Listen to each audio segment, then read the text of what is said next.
Ladies and gentlemen, we are live at Regents Field, and welcome to the Michigan Women's Hockey Head Coaches Show. We have Jenna Trebbiano with us. Thank you very much for being with us today. We are very grateful to be back. We had a short break, couple-week break, but we are excited to be back, and we actually have games to talk about. We do. We want to thank Regents Field, so thank you very much for being here, and they hosted a parent event that was on Friday, and it went really well. They even opened up early for about 30 of the parents, and it went swimmingly. So not only do they help us host this coaches show, but they did a wonderful event for the parents, and the parents had fun. I think so. Coach Joe and I were able to swing by about 4:30ish before our game. Puck drop was at 6:30, so we swung by. Said hello to the parents, thanked Regents Field again for opening early and hosting us. So we were extremely grateful. It seemed like the parents had a lot of fun. Excellent. One of the parents actually brought name tags for everybody, so it was super cool. So when people walked in, it's like, okay, like, who are you? You know, you got a name tag so everybody can see, you know, who at the event was affiliated with which player on the team. So I thought that was really, really cool and really unique. That's awesome. I could use that sometimes. I When I know. run into the parents out there, I love running into parents. We got to talk with the Cummings out at Lake State. It was fantastic. They were exceedingly kind and lovely people, but I don't always recognize. So I do flashcards to memorize the players, and sometimes I swear I need to do the same for the parents, but that's okay. So we have games to talk about. So let us hop into things. So back on September 29th, Michigan traveled to the Arctic edge of Canton to take on Concordia at 8:30 p.m. It was a back-and-forth game early. Concordia, who had 11 penalties in the game before that, only took 2 penalties in the matchup, both early in the first. Concordia was able to kill off both of those penalties. What were your thoughts about the special teams early in the season? I think, you know, we practiced them. We had about a month of practice, a lot of repetition, but also trying to figure out what was going to work for us. And just seeing it translate into a game. You know, obviously there are high expectations for Team 28, so for us to, you know, be able to see that in a game situation, make adjustments on the fly. Coach Joe's really taken over the special teams. Fantastic. Which has been great. And I think right now our power play is at about like a 35% conversion rate after 5 games, which is really good. Absolutely. But we want to continue to improve upon that. So the first game is really just trying to work through the kinks, seeing what's working, what's not working. You know, obviously it's a small sample of what the season might look like. But it was really exciting to see, you know, the line combinations that we've been practicing with in a game setting. I know Coach Joe took a little umbrage with when you look on the ACHA site, it actually says like the power play was down a little bit. I think they include offsetting power plays, which don't really, you know, when 2 people take it, doesn't count. Yeah. So if you look at the ACHA site, Coach Upton would like you to know it's better than the than the percentages on there. Yes. So next time I quote that on the broadcast, I'll have to do a little math beforehand. Then at 18-27 in the first of that game, Keegan Gustafson scored her first goal as a Wolverine. Samantha Carr and Izzy German scored assists on that goal. But 37 seconds later, after that goal, Concordia tied the game up as Michaela Steinmetz scored with the assist from Emma Shore. Was it just not getting settled right after a goal? Do you remember that a goal, or was it just a really good play out in front by Concordia? I think maybe a little bit of both. They're a good team. Yeah, but absolutely. as you know, Coach Ned says don't get happy. And Yeah. I think our first goal of the season, you know, everybody was really happy. Emotions are really high. We need to learn how to regulate our emotions, which I think having 5 games under our belt now, we're getting better at that. Absolutely. So it was just a learning experience from my perspective. Definitely. And then in the second, Michigan really took over in the second, as Ava Gargiulo scored at 1:36 into the second on an assist from Jessie Simmer. That was her first goal of the season. And then at 1 minute 41 seconds later, Manami Gordon scored her first goal as a Wolverine with an assist to Ava Hung. And then 3 minutes 5 seconds after that, Kelsey Swanson scored her first goal of the season with an assist to Keegan Gustafson. What was it about that early second period that really gave Michigan a lot of opportunities and chances to click there? We made some adjustments after the first period, obviously Absolutely. seeing what was working and what was not working. Getting pucks on net was critical in that game, and we know we have the firepower to score. We have 4 very solid lines. Absolutely. We know any of them can produce, and they did. So it was really exciting to see all the different goal scorers. You know, it wasn't one person scoring Absolutely. 5 goals. It was contributions from a lot of the team members, which I think is something that's really unique to our program. Yeah, Some teams definitely. aren't built like that. We're not built with a superstar. We have multiple superstars, Absolutely. in my opinion. Absolutely, definitely. But we need to work together as a unit in order to win the game, because it's not one person that's going to win a game. It's, a 6-person unit on the ice. Definitely. No, and that makes sense. It's great to get contributions from everyone. That way, if someone goes down, if they had a bad game, you're not losing that firepower. You have Definitely. it from different places. So the Megan Matthews scored 2 minutes into the third. Both Ali Flazar and Lucy Hansen had the assist on the score. Most teams, when they get down 5-1, they lose a little hope. They get a little defeated. That was not the case with Concordia. They played fast. They played physical the entire 60 minutes. Were you a little surprised by their resilience, or is that kind of what you've grown to expect from that team that's just gotten better and better throughout their history? Every year they're getting better and better, and Yeah. I know Coach Barlow, I had played against her when she was at Michigan State and I was at Michigan, but we're cordial, we're friends, Absolutely. and I know, seeing the recruits that they have coming in every year, they're going to be a good program. Definitely. And they've grown tremendously. Their first 2 games were against Adrian, which are never easy. Not at all. So seeing them play, Adrian, and them playing us, they're, we're sort of, we made the tournament 2 years in a row. Absolutely. CCWJ Absolutely. tournament. So we kind of have a target on our back, and I think any Definitely. team's going to play us hard, and we have to play a full 60 minutes. That makes all manner of sense. It was impressive to see them not let themselves get distracted and really keep things going. So Concordia continued to battle. They actually got the last goal of the game at the 14:29 mark. In the third, it was Lauren Benoit who scored from Skylar Croft and Dakota Harmon.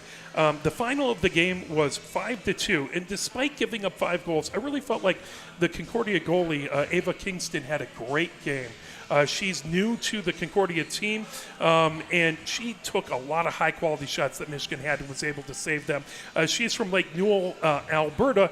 Any thoughts on that game? Any kind of final thoughts on that first game of the season? I think for us, getting a win, Yes. no matter how we got the win, Yeah. was most important, because we're starting the season on a very positive note, and we were focused on that Friday game, and I know we're going to talk about Saturday's game. Yeah. But really using that Friday game to prepare for Saturday was something for the coaching staff that was important, Absolutely. because we know anytime we play Michigan State, it's going to be tough. But Concordia is tough too. Absolutely. And being able to get a league CCWJ win for our pod early in the season, no complaints. Absolutely. I know it's probably hard with Michigan State 15 hours later to keep everyone focused on that first Concordia game when you have a huge rival. And this is a Concordia team that if you don't take them seriously, they can get a win on Correct. you. Absolutely. So excellent job with the team for staying focused there. So 15 hours later, or thereabouts, Michigan traveled out to Mount Clemens to take on Michigan State for another Grow game. Now, both teams had chances in the first 2 periods, but it wasn't until the last 6 seconds in the second period that a goal was scored. This is a team, Michigan State took Michigan to overtime twice last season. They won one of those 2 games. Was there some stress and some frustration on the bench as it kind of the first 2/3 of the game were scoreless? Was there any worries about, oh my gosh, here we go, another nip and tuck Michigan State game? I think from my perspective, remaining optimistic is something that's really important. Yeah. We roll 4 forward lines and 6 defensemen, Yeah. so we're really deep as a team. We feel we can throw any line out there and be successful, and I think Michigan State had 3 forward lines, so we knew Yeah. eventually they were going to get tired, and that was their first game of the season, where we had played Concordia the night before. Although we might be Absolutely. tired, I think it was good for us to get that game in so that our new players this year can get up to speed, know what to expect, Yeah. feel a little bit more comfortable, settled in, because we do have quite a lot of new players this year. Absolutely. So, I'd love to score more goals. I'd love to score early and often, and something I've been talking about is explosive offense and disciplined defense. Yeah, absolutely. Because we need to score goals. We know we can score goals. Yeah. We just need to be, attacking and creating noise around the net. So that first goal was a relief from my Absolutely. perspective, and to have that at the end of the second, going into the locker room after the second period and being able to tell everybody not to get too happy. We've got 20 minutes to play. We've got to win Yeah. the next 20 minutes, and then we're good. That's perfect. It was a gorgeous goal, too. I mean, power play goal with 6 seconds left, and Hansen came down, scored her first goal of the game, and just beautiful strike just to the top Yes. left. And there was no chance for the goalie to even get that. That was just perfect. I think it blew up on social media, too. I think, ACHA Show reposted it Yeah, or absolutely. something, which was cool, and that's great for our program, too, because that's visibility for us on social media. So it just helps with our program and getting new fans and new potential recruits to get in contact with, and people want to buy tickets to the game and stuff like that. So it was really neat to see that was posted on Instagram and other platforms as well. Very cool. We appreciate that. Thank you very much. If Hockey House, whoever's there taking video, we love to see it. I think they did the same thing. We'll talk about next week the Lake Superior State and the Grand Valley game, but I think they did the same thing for Samantha Carr's beautiful goal. I think I saw that tweeted out as well. That was at Yost, and that was. I need to make a highlight clip because that was insane.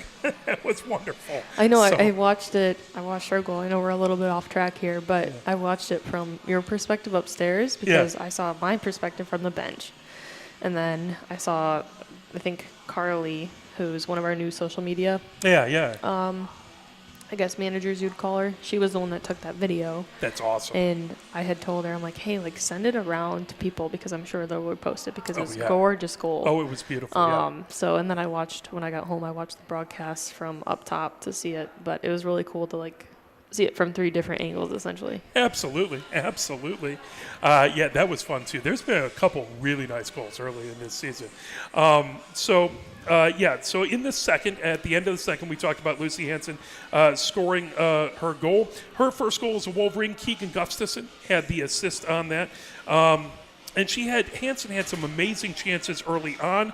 Up until then, Michigan was 0 for 3 on the power play, and then you scored on this power play and the next power play right after that. So was that any tweaks you did to the power play, or was that just you needed a certain number of opportunities to get comfortable, and now the power play will start to kind of click in there?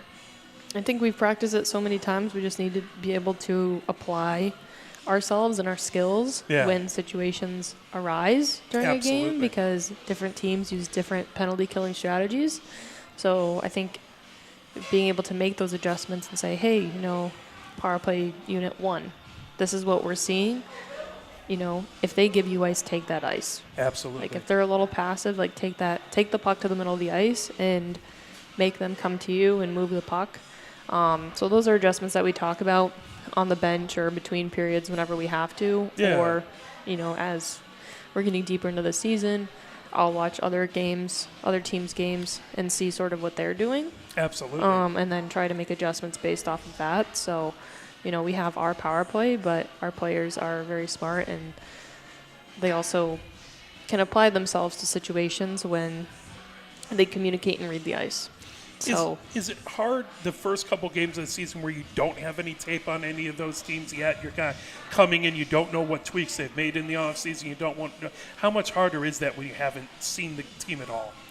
It's difficult from my perspective, just because I like to be prepared. Absolutely. And I'm just a hockey nut in general, where I'm always we have a bye weekend this weekend, but I'll be following everybody's games. Absolutely. Just because I'm super curious. And I think that's part of my job too, is to know what's going on around the league. Definitely. Because essentially we're competing with every other team for a spot at the national tournament.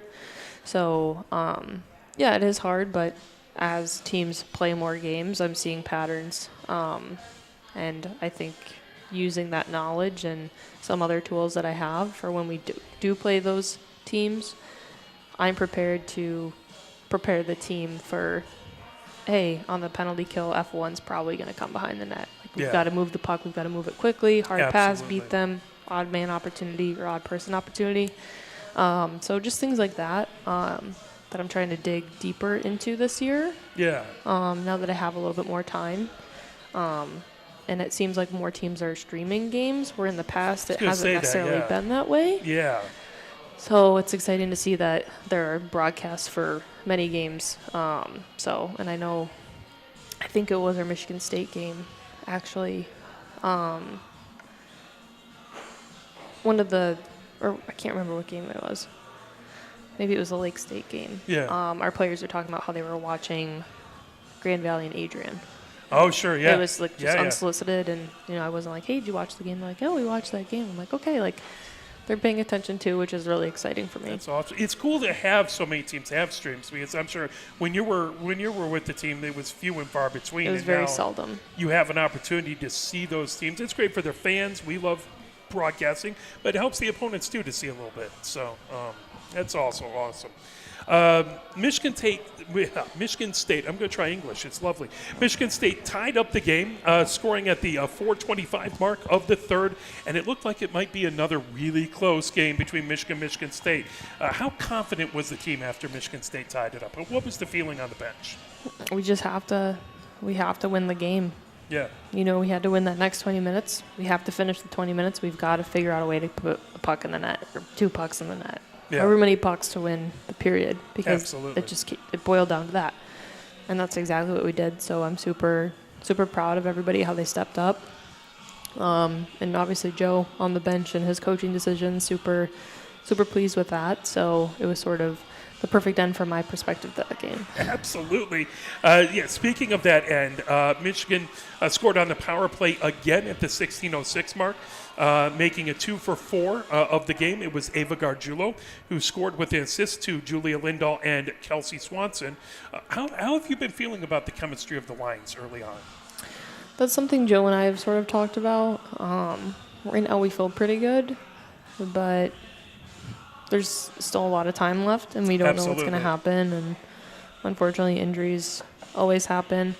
So I think right now we feel like we're producing, but there might be some changes that we make. Sure, absolutely. And maybe this is the week that we try to play around with it, just because we have a bye week this weekend. So I'll chat with him tonight. But I think so far so good. It seems like a lot of the new players have been able to get involved very early and have some definite success. And then as we take a look, Julia Lindahl finished off the scoring with 1:06 left in the game for the exclamation point. Kelsey Swanson had the assist. Lindahl, she seemed to have a number of really good opportunities throughout the game. It seemed like only a matter of time before one went in. You were able to roll 4 offensive lines. How are you feeling about the depth of this team? As you were talking about earlier, it's got to be nice to have all 4 lines and be able to do that, something that maybe we haven't been able to do as much in the past. Yeah, I really like the makeup of this team. With no Poland admissions, sometimes it's hard, and you're not really sure who's going to get in. But something I've noticed is that, we have size and we have speed. Yes. And from my perspective, if you have size and speed, if you have both, a lot of teams have speed, they don't have size. Yeah. Some might have size, they don't have speed. We've got both. So we're sort of, I guess this, from my perspective, a perfect storm. So I just want to continue the momentum, keep getting better every practice, every game, every film session. When we get to that, just find ways to get at least 1% better every day. Absolutely. And you've played a couple really physical teams. You played some fast teams already in the first 5 games and have been able to handle that. So that's fantastic to have both of those assets on the team. Yeah. Is wonderful. So there were a number of youth hockey teams out at the game in Mount Clemens. I saw a number of the players having wonderful interactions, signing autographs with these young players. How rewarding is that for the Michigan players, and how important is that for the future of this amazing sport, the future players? I think the players love it. They're being recognized, and they know that they're a role model for this group, especially the ones that were able to make it to our game. Absolutely. For me, having that event at the rink where I learned to skate is extremely special. Absolutely. So it's really exciting that we were able to go back to Mount Clemens again this year. I had a lot of family members that had come out, so that was really cool. But yeah, the stands were packed, and you can't ask for a more exciting environment. And just even watching the broadcasts and the one highlight reel of Lucy Hansen's goal that was on social media after she scored, you can just see people erupt in their seats. I'm like, this is just so cool. Absolutely. This is, it's a great event. But if you like look at it, it's just like a small representation of what women's hockey in the state of Michigan could be. Absolutely. Like, Absolutely. we're very grateful to have this opportunity, but the thought processes continue to build. Yes. You know, I think we're at the point where maybe Mount Clemens isn't enough seating for everybody. It's So it a looked like it was wonderful standing rink, room only. But they only have about, 4 levels of stands back Yeah. behind. It's an amazing rink, and we do want to thank the Metro Jets as well, who were Absolutely. awesome and let us up on the flight deck there. They've been very kind to us the last 2 seasons, and we really appreciate the Metro Jets. But yeah, it's something that it's cool to have it on that side of Detroit, because I know, we're down here in Michigan State out to the west, so it's nice to have something up there. I miss getting to see Munn every once in a while, but that's okay. That is absolutely fine. It's a cool event. It was so great to see all those young people. I actually have a niece by heart who the team signed a shirt for her. I think our first year broadcasting, she still has it and wears it constantly. That's and it's awesome. So I don't know what marker we use, but it's awesome. She washes it. All the signatures are there, and she loves Maybe it. it's Sharpie. Absolutely. So speaking of people providing a little excitement, I saw Blasty, the Wolverine Trooper, was there and wearing a Michigan women's hockey jersey. How did that happen? He had reached out to us and asked if he could get one. So when we put in our order for the new players over the summer, the players that we had essentially verbally committed, because logistically we had to order them in May versus ordering them in September after tryouts. We had submitted whatever jersey he wanted in the order, and he made the trip out there, and I had given it to him and thanked him for everything, because he's representing the university in a positive way. Definitely. And he spent his own money on gas to get out there, so I just gave him the jersey and thanked him, and I'm excited to see him at more games. And he does a lot for all sports, but especially women's sports at Michigan, which is something that we really need right now. Oh, it's huge, and it's just it adds a level of excitement to have him there. So we're very, very grateful to Blasty, the Wolverine Trooper, and everything he does, and shares all stuff on social media. So that's wonderful. Any other thoughts from the Concordia Michigan State games? I think just 2 really positive CCWJ wins. Absolutely. I know we have some other games that we've played, but I'm super excited about our start so far. So we'll see.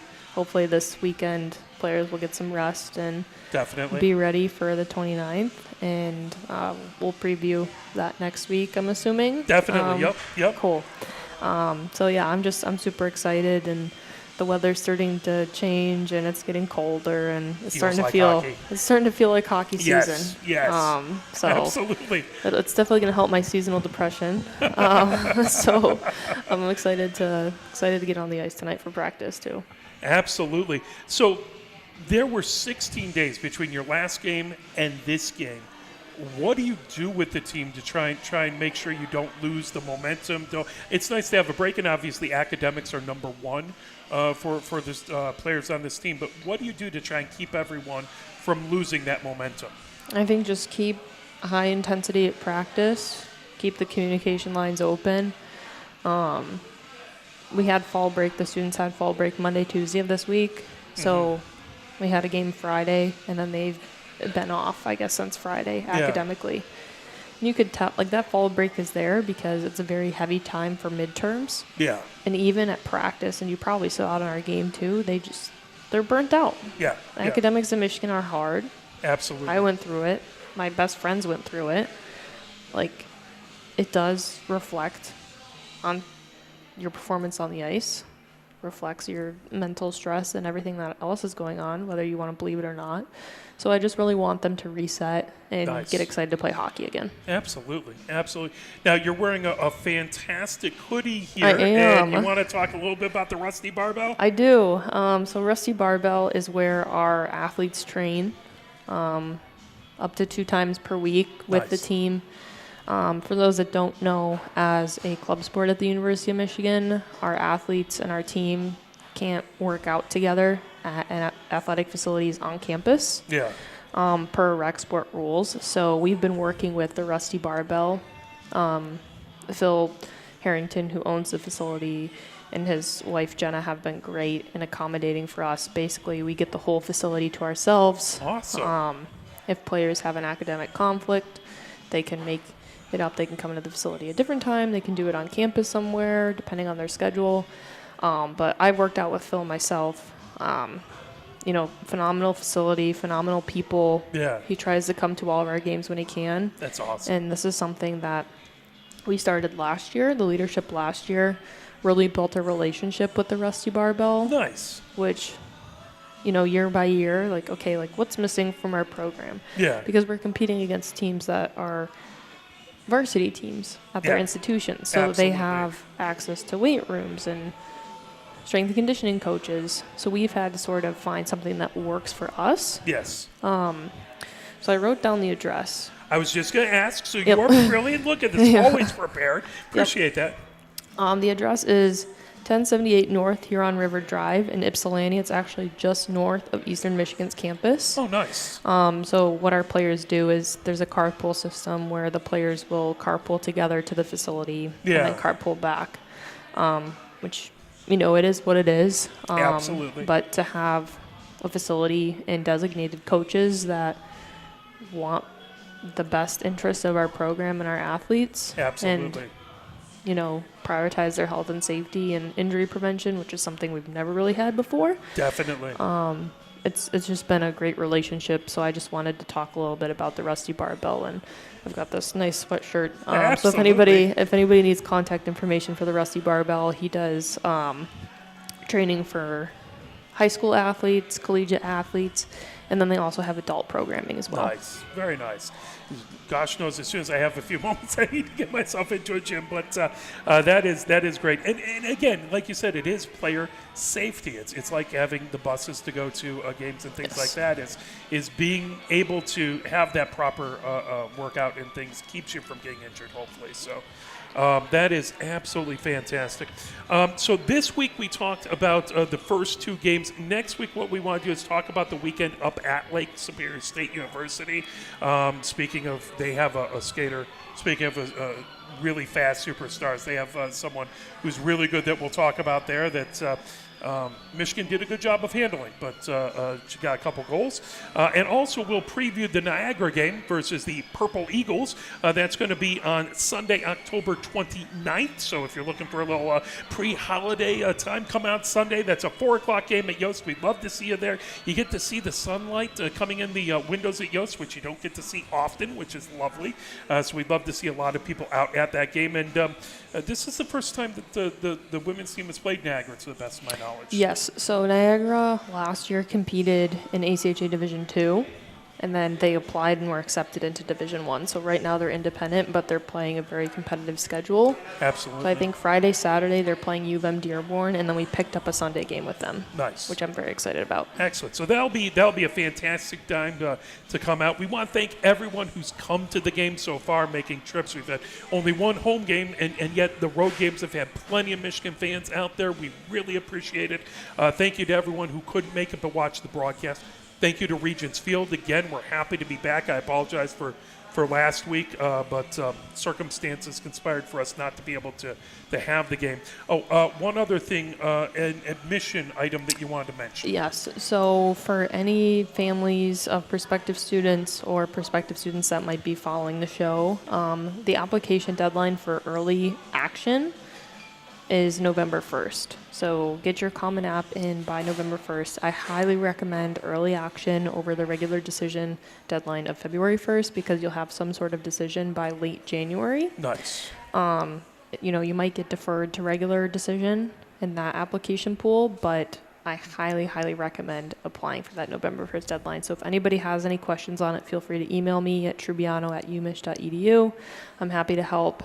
I've learned things now that I'm on the coaching side of things that I wish I had known, 10 years ago when I applied to Michigan, but it all worked out for me. But it's becoming more and more competitive. So if I can help anybody in the application process, I'm happy to do so. Well, we appreciate that. Thank you Yeah. for all your time. Thank you for showing up, and thank you for your time at the Coaches Show and all the work you do. You as well. Well, thank you very much. We'll be back next week, so you have a weekend off. You can go and watch plenty of other sports, and then we'll be back next Wednesday, 6 p.m. here at Regents Field. Come on down. We'd love to see you again. They have fantastic happy hour specials that we talk about. You don't have to come down to Regents Field just during the game. They have brunch specials Saturday and Sunday up till 4 p.m. They have a breakfast wrap for $10, French toast for $10, and more. So come on down to Regents Field. We can't thank them enough for everything, including the Parents Weekend. Thank you to all the folks who have come up and said very kind things to us at the broadcast. We are very, very grateful. And we'll see you next week. Take care, everybody.